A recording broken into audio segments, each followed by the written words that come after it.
Cette délégation ministérielle au chevet des populations d'Atiémé est venue avec des vivres. La visite fait suite à la lettre lancée par les autorités communales du fait de la montée des eaux. La descente a eu pour objectif de venir constater la situation, donc l'état de crue, de montée des eaux, de voir dans quelle situation se trouvent les populations concernées et puis surtout les mesures qui ont été prises par les autorités locales.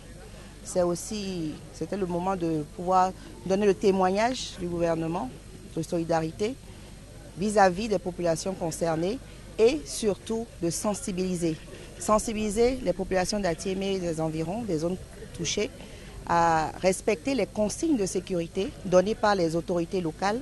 Pour éviter le pire en de pareilles circonstances, les règles d'hygiène doivent être strictement observées par les populations touchées.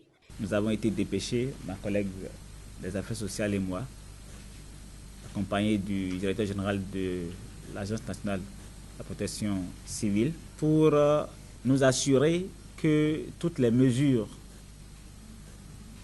préventives pour éviter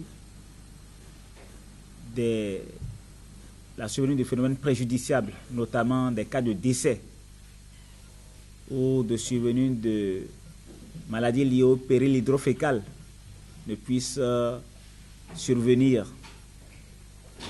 Et évidemment nous assurer qu'il y a un accompagnement du point de vue social sur les sites viabilisés où les populations sont appelées à être déplacées.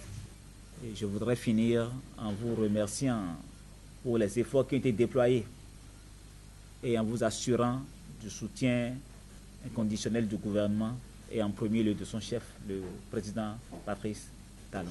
Face à ce geste du gouvernement, le maire exprime sa gratitude. Je voudrais, au nom du conseil communal, remercier la délégation gouvernementale pour sa diligence. C'est seulement le 5 octobre qu'il y a eu le débordement. Et aujourd'hui déjà, ça ne fait pas une semaine. Le gouvernement est déjà à notre porte pour nous soutenir.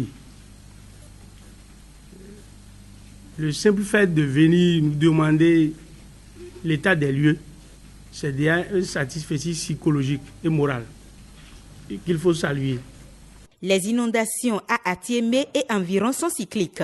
Le gouvernement envisage des études de maîtrise d'eau pour endiguer le phénomène.